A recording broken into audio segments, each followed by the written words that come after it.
Avant de commencer à regarder la vidéo, foncez voir l'épisode 5 et revenez ici bien évidemment. La saison 2 de House of the Dragon est un sans faute depuis plusieurs semaines. La fourberie de sang et fromage, la mort des frères Cargyle, les rêves très étranges de Daemon, ou encore la bataille entre Rhaenys et les rois Targaryens. Mais malheureusement dans l'épisode 5, l'intrigue n'avance pas vraiment. Bon, en tout cas, elle prend son temps de nous teaser un épisode 6 qui sera sûrement grandiose. C'est pour ça qu'aujourd'hui on profite de ce petit temps mort pour revenir sur deux points précis de la série. On commence avec le générique. Si le thème magistral et emblématique de Game of Thrones composé par Ramin Djawadi n'a pas changé dans House of the Dragon, son générique d'ouverture a fait peau neuve dès la saison 1. Dans la série mère, il retraçait le voyage des personnages à travers les lieux innombrables de Westeros et d'Essos. Mais dans le spin-off, où l'action se déroule principalement autour de la dynastie Targaryen à Port-Réal et dans les terres de la couronne pendant la danse des dragons, les showrunners ont fait le choix d'une introduction moins géographique et plus chronologique. Dans la saison 1, le générique représentait l'arbre généalogique des Targaryens depuis le fléau de Valyria et jusqu'au règne de Viserys I Targaryen et de ses successeurs. Les dynasties successives étaient symbolisées par des liens de sang, le fameux sang du dragon qui coule dans les veines des héritiers de Valyria. D'ailleurs, c'est l'antique cité des Valyriens qui prenait littéralement forme dans cet opening, dans un sublime écrin blanc immaculé. La série faisait même écho à son générique à travers la passion de Viserys, enfermé dans le glorieux passé de sa famille, qui passait son temps libre à construire une maquette de Valyria. Dans la saison 2, le ton et les enjeux sont différents, et la maquette de Viserys a même été détruite symboliquement par son fils et successeur usurpateur, le roi Aegon II Targaryen, dans le deuxième épisode. Traitors and villains! Fire from the sky! This is war! I declare war! I declare war! George R.R. Martin ayant une certaine passion pour notre civilisation et notre histoire, on sait que la saga du Trône de Fer s'inspire de la guerre des Deux Roses, un conflit de succession entre deux maisons britanniques. Selon le showrunner Ryan Condal, c'est aussi le cas pour House of the Dragon. Et cette nouvelle intro s'appuie sur la célèbre broderie de Bayeux, objet français classé monument historique qui tapisse le mur de la cathédrale Notre-Dame de Bayeux en Normandie. Cette toile de lin immense voit défiler plus de 900 animaux, 600 personnages, 400 végétaux et une soixantaine de forteresses et autres navires du XIe siècle. La tapisserie relate une véritable épopée médiévale à travers des événements clés de la conquête britannique par Guillaume le Bâtard. Une histoire qui commence en 1066 à la mort d'Édouard le Confesseur, roi d'Angleterre sans successeur direct. S'enclenche alors une crise puis une guerre de succession entre deux prétendants au trône d'Angleterre, Guillaume le Conquérant, dont les rênes du royaume lui ont été promises par Édouard, et Harold Godwinson, un comte anglo-saxon usurpateur. Ça vous rappellerait pas quelque chose ? All hail his grace,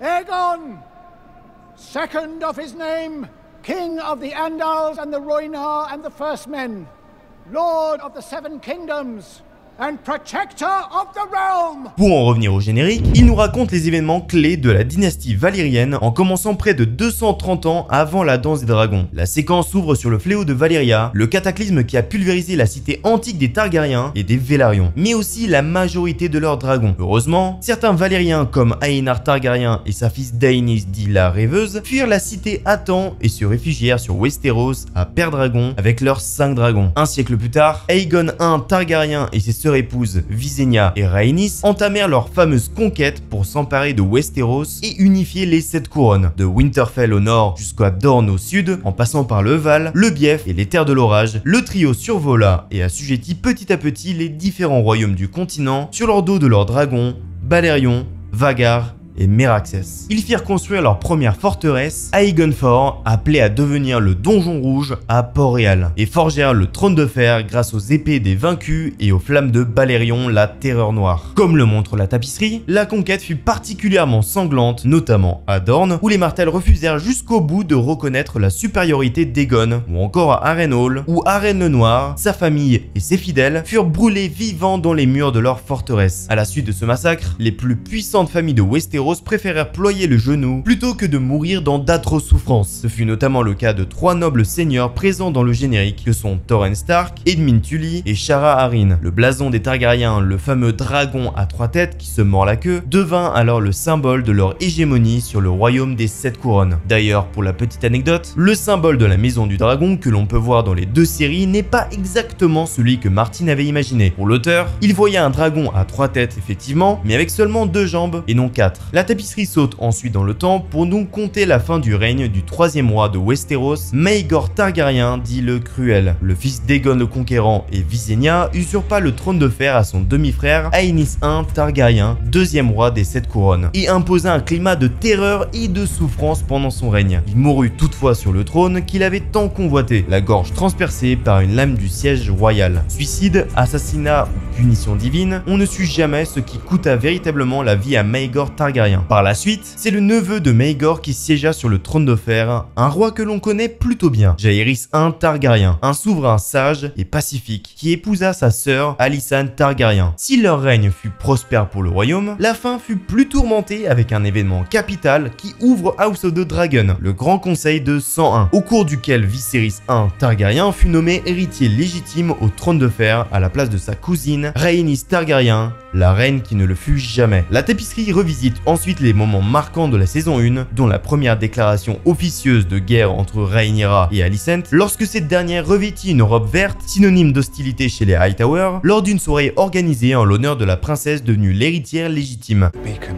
on the Hightower. Do you know what color it glows when Old Town calls its banners to war? Green.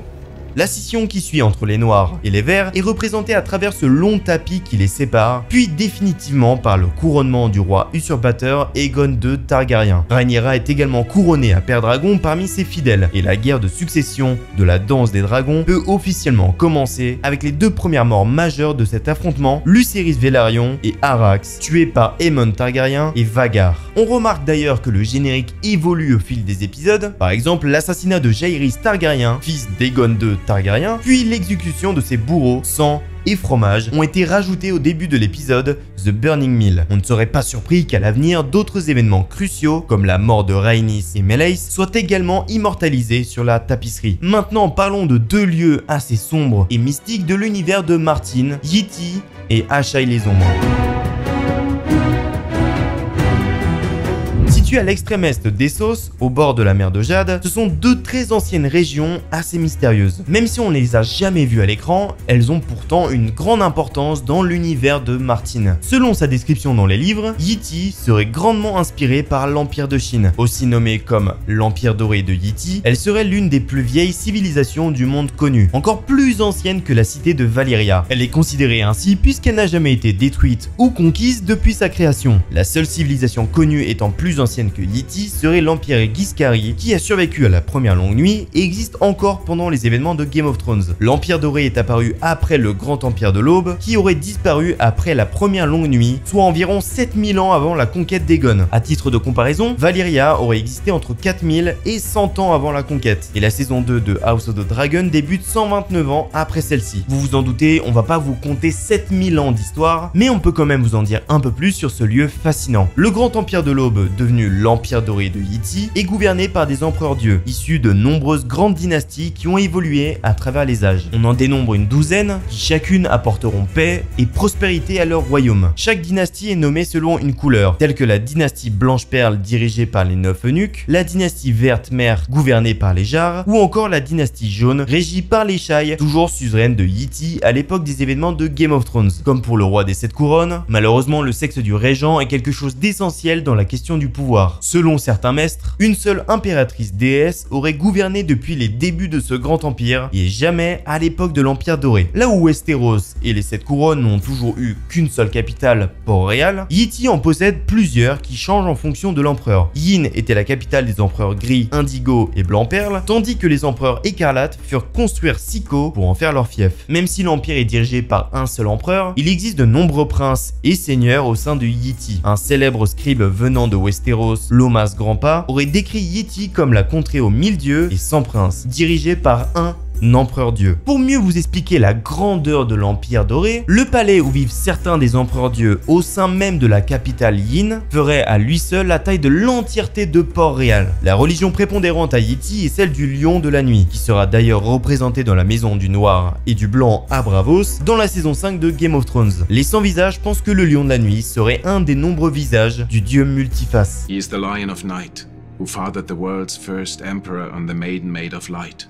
and whose wrath nearly ended the world. Parmi les guerriers les plus connus originaires de cet empire, nous avons Yntar qui aurait brandi l'épée Illumination et mis fin à la première longue nuit durant les dernières années du grand empire de l'Aube. Cette légende fait écho à la légende de Azor Ahai qu'on vous avait présentée dans notre dernière vidéo. Cet empire assez mystique et mystérieux devrait être au cœur d'un autre spin-off nommé The Golden Empire, dans une série animée, mais dont nous n'avons aucune nouvelle ni de HBO ni de Martin depuis 2022. D'ailleurs, un deuxième spin-off pourrait nous en apprendre plus sur cet empire doré, Nine Voyages, qui serait consacré aux 9 grands voyages de Corlys Velaryon, alias le serpent de mer. La série se déroulerait avant son mariage avec Rhaenys Targaryen, soit avant l'an 90 après la conquête d'Aegon I Targaryen. Au cours de ces voyages, l'explorateur serait passé par Yiti, où il fera fortune dans les marchandises d'épices, de soie et de jade, devenant l'homme le plus riche de Westeros à l'époque de la danse des dragons. Par la suite, Corlys Velaryon voyagera vers un deuxième lieu tout aussi mystérieux, Asshai les Ombres. Asshai est une cité portuaire des fameuses contrées de l'ombre, région qui aurait vu naître les dragons selon de nombreuses légendes. Le début de son histoire est assez obscur, puisque même les habitants d'Asshai ignorent la date de création de leur cité, alors que Yiti n'est quasiment jamais évoqué dans les séries, hormis dans l'épisode Regent de House of the Dragon, et vaguement mentionné dans un livre que lit Samuel Tarly dans la saison 7 de Game of Thrones. Les références à Asshai ne manquent pas dans les deux séries. On pense à la prêtresse rouge Kinvara, qui vient à la rencontre de Daenerys à Meereen dans la saison 6 de Game of Thrones, mais aussi tout simplement au personnage de Mélisandre qui est originaire de cette cité. À l'inverse de l'Empire Doré, dont les dirigeants sont bien identifiés, on ne sait pas qui sont les leaders de cette cité assez énigmatique qui est régie par de la magie noire. D'ailleurs, un personnage tertiaire de Game of Thrones proviendrait également de cette ville assez étrange, Kaif, une ensorceleuse d'ombre qui porte un masque. Daenerys la croisera dans la saison 2 lors de son séjour à Qarth. Ce personnage, possédant un don de clairvoyance, soulèvera une poignée de théories au sein de la communauté de fans. D'abord par la prophétie qu'elle donne à Daenerys dans les livres: pour aller vers le nord, vous devez voyager vers le sud, pour atteindre l'ouest, vous devez aller à l'est, pour avancer, vous devez retourner en arrière, et pour toucher la lumière, vous devez passer au-dessous de l'ombre. Chaque phrase de cette prophétie pourrait étrangement faire référence au destin des Stark dans Game of Thrones. Sansa devra passer par le sud pour régner sur le nord à la fin de la série, Arya devra passer par Braavos à l'est de Westeros avant de se rendre à l'ouest du continent, Bran devra développer ses pouvoirs de vervu et plonger dans le passé du royaume pour mieux anticiper l'avenir, et Jon devra mourir et donc s'aventurer au-dessous de l'ombre pour renaître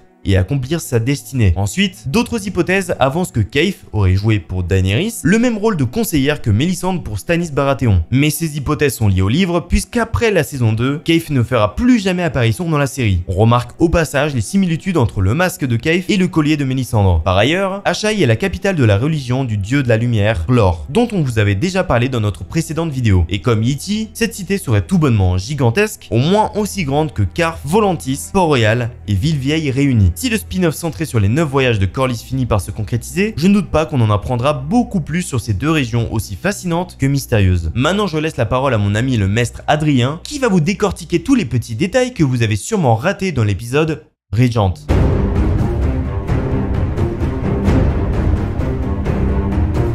Merci Louis. Commençons avec une petite interrogation quant à la survie de Feu du Soleil, le dragon du roi Aegon II. Dans l'épisode, Criston Cole dit l'avoir laissé en pleine agonie pendant de longues heures, sur le champ de bataille dévasté de Repos des Freux. La main du roi laisse entendre que le dragon est mort, mais dans le roman Feu et Sang, Feu du Soleil est censé avoir survécu difficilement à ses blessures et devient une créature estropiée à l'image de son dragonnier. Il devra encore avoir un rôle à jouer dans la danse des dragons, donc sa mort potentielle nous semble être l'occasion d'un petit twist de la part des scénaristes de la série. Tout au long de l'épisode, pendant ses conseils restreints, Rhaenyra et ses conseillers mentionnent plusieurs petits villages du Conflent, dont Vierge-Étang et Claquepince. Deux petites bourgades des terres de la couronne, gouvernées respectivement par les maisons Mouton et Celtigar, qui furent parmi les premières zones assujetties par Aegon le Conquérant et ses sœurs épouses lors de la conquête. Au chevet du roi Aegon II en grande détresse, on peut noter la présence de deux sœurs du silence. Ces servantes de la foi des Sept, qui ont fait vœu de silence, sont reconnaissables par leur bannière dans le dos, représentant l'étoile à 7 branches, et ont un rôle très particulier au sein de leur religion. Elles préparent les défunts pour leurs obsèques, en faisant leurs toilettes, en changeant leurs habits et parfois en les transportant jusqu'à leur tombeau. On les a déjà aperçus à de nombreuses reprises dans House of the Dragon, notamment lors de l'embaumement d'Aemma Arryn et de son fils, le prince Balon Targaryen, mais aussi près du corps de Vaemond Velaryon ou encore de Visenya Targaryen en saison 1, la fille morte-née de Rhaenyra. Les Sœurs du Silence existent encore à l'époque de Game of Thrones, d'où leur présence lors des funérailles de Jon Arryn dès le premier épisode, puis de Joffrey Baratheon en saison 4. Jaehaerys se rend aux Jumeaux pendant l'épisode, lieu que les fans de Game of Thrones ne connaissent que trop bien. Le fils de Rhaenyra tente de gagner la confiance de la maison Frey, gouvernée à l'époque par Forrest et Sabitha Frey. Forrest était d'ailleurs dans la queue des prétendants en quête de la main de la jeune princesse Rhaenyra en saison 1, incarnée par un acteur différent. Les jumeaux représentent une zone stratégique du conflant et sont en réalité deux forteresses reliées par un pont qui enjambe la Verfurque, une des 3 rivières qui se jettent dans le fleuve du Trident. C'est évidemment dans ce lieu maudit que se déroulèrent les noces pourpres lors du mariage d'Edmure Tully et Roselyne Frey. He is my son. My first son. Si Rhaenyra a tant besoin de contrôler les jumeaux, c'est parce que ce passage est le trajet le plus sûr entre Winterfell et Vivseg, dans le but de faire traverser Cregan Stark et ses hommes jusqu'à Harrenhal. Depuis plusieurs épisodes, on aperçoit un crâne de dragon exposé dans une salle de Père Dragon. Même si sa taille semble un peu petite pour une créature de cette envergure, il devrait s'agir du crâne de Meraxes, l'un des 3 dragons de la conquête avec Balerion et Vhagar. Meraxes était monté par Rhaenys Targaryen à cette époque. La taille de sa mâchoire était plus imposante que celle de Vhagar. C'est pourquoi ces dimensions dans la série nous paraissent un peu douteuses. Et en même temps, le crâne en question semble bien avoir un œil transpercé par une balise de scorpion, cause de la mort du dragon lors d'un assaut sur la forteresse de d'Enfer à Dorne pendant la conquête. 130 ans plus tard, lors du règne du roi fou Aerys II Targaryen, le crâne de Meraxes sera d'ailleurs ramené à Port-Réal et suspendu dans la salle du trône aux côtés de 18 autres fossiles de dragons. À Harrenhal, Simon Ford mentionne le nom d'un certain Aenys. Aenys I Targaryen, fils d'Aegon le Conquérant et Rhaenys Targaryen, fut le 2e roi des 7 couronnes. Décrit comme un roi faible et indécis après la grandeur de son père, il a dû faire face à de nombreuses rébellions au sein d'un royaume nouvellement unifié, dont celle d'Arène le Rouge, descendant autoproclamé d'Arène le Noir, qui tenta de s'emparer d'Harrenhal. Aenys montait le dragon Vif-Argent, qui est toujours bel et bien vivant à l'époque de la danse des dragons, et qui a rejoint le clan des Noirs, mais n'a toujours pas de dragonnier, tout comme Vermithor. I need dragons. We have no dearth of dragons. We have 2 large enough to stand against Vhagar. They are called Vermithor and Silverwing. Jen Arryn, dont on vous a déjà parlé dans la vidéo précédente, est introduite dans cet épisode. C'est elle qui accueille Rhaena ainsi que les enfants de Rhaenyra, Joffrey, Aegon et Viserys, dans sa forteresse des Aeriers. Au passage, on remarquera le petit manque de cohérence entre les versions de Game of Thrones et House of the Dragon de la place forte du Val, qui ne se ressemblent pas vraiment. Les visions de Daemon à Harrenhal s'intensifient, et il commence à rêver d'événements franchement gênants. En effet, c'est bien avec sa mère, Alyssa Targaryen, que le roi consort partage un moment charnel dans ses fantasmes. La 2e fille du roi Jaehaerys I Targaryen et sœur épouse du prince Balon Targaryen est morte très jeune lorsqu'elle accoucha de son 3e fils, Aegon, qui mourut aussi quelques mois plus tard. Daemon, qui aime décidément de plus en plus parler avec des morts dans cette saison, croit également voir sa 2e femme, Laena Velaryon, lors d'un souper avec les forts. À la fin de l'épisode, Simon Ford mentionne l'heure du loup, et c'est loin d'être anecdotique. Dans l'univers du Trône de Fer, le temps est décompté grâce à des cadrans solaires et lunaires. Les heures de la nuit portent des noms d'animaux, comme l'heure de la chauve-souris, qui désigne le crépuscule, ou encore l'heure de l'anguille, qui lui succède. L'heure du loup correspond à l'heure la plus noire de la nuit, peu de temps avant l'aube, soit environ 5 ou 6 heures du matin dans notre monde. Mais l'heure du loup désigne également une période historique très précise dans l'histoire des 7 couronnes, qui intervient à la toute fin de la danse des dragons, et dont nous vous reparlerons très certainement à la fin de la série. Dans les dernières minutes de l'épisode, Rhaenyra et Jaehaerys ont une discussion au sujet de Visenya Targaryen, l'une des sœurs épouses d'Aegon le Conquérant, qui l'aida à unifier le royaume. Visenya montait le dragon Vhagar, désormais lié à Aemon Targaryen, et portait à sa ceinture Noirceur, l'une des célèbres épées en acier valyrien avec feu noir. Noirceur appartient désormais à Daemon, offerte par son grand-père le roi Jaehaerys I Targaryen pour ses exploits guerriers, tandis que Feu Noir, l'ancienne épée d'Aegon le Conquérant, est désormais entre les mains du roi Aegon II. Toujours dans cette scène, Rhaenyra feuillette un nouveau manuscrit sur la légende de Visenya, tandis qu'on avait déjà aperçu le premier livre dans l'épisode 2. Si Rhaenyra est autant obsédée par son ancêtre, c'est parce que Visenya était une reine stricte et froide qui n'hésitait jamais à prendre part aux batailles menées par son frère époux lors de la conquête. Contrairement à Rhaenyra, qui est bloquée à Père Dragon par son entourage et ses conseillers, malgré la guerre qui frappe à ses portes, dans l'optique de la préserver à tout prix. Shall I fight for my birthright or shall I wait here until we are all destroyed? Les 2 Targaryens évoquent aussi les Tarly, qu'on connaît plutôt bien dans Game of Thrones à travers ce brave Samuel Tarly, futur grand maître du roi Bran le Brisé, et les Mallister qui siègent dans le château de Salvemer à l'extrême nord-ouest du Conflant. Les Mallister ont toujours tenu un rôle particulier dans l'histoire de Westeros, celui de surveiller la baie des Fernets pour prévoir d'une potentielle invasion des habitants des îles de Fer. Si la généalogie connue de ces 2 maisons ne permet pas vraiment d'affirmer l'existence de bâtards Targaryens dans leur rang, contrairement au dire de Rhaenyra et son fils, les familles Tarly et Mallister restent toutefois des alliés historiques de la Maison du Dragon, notamment auprès d'Aegon le Conquérant et son héritier, Aenys I Targaryen. Les Tarly possèdent d'ailleurs leur propre épée en acier valyrien, Corvenin, qui finira un temps entre les mains de Sam, puis dans celle de Jorah Mormont pendant la bataille de Winterfell. Et pour finir avec une petite anecdote sur les coulisses de la série, Tom Glyn Carney, l'interprète d'Aegon II, a passé près de 6 heures au maquillage pour qu'on lui pose les prothèses nécessaires à représenter son corps brûlé et meurtri après la bataille de Repos des Freux. D'ailleurs, la séquence fait écho à celle de la mort de son père en saison 1, Viserys Targaryen, particulièrement mal en point à la fin de sa vie. Merci beaucoup Maître Adrien. On se retrouve la semaine prochaine pour le 6e épisode de la saison 2 de House of the Dragon.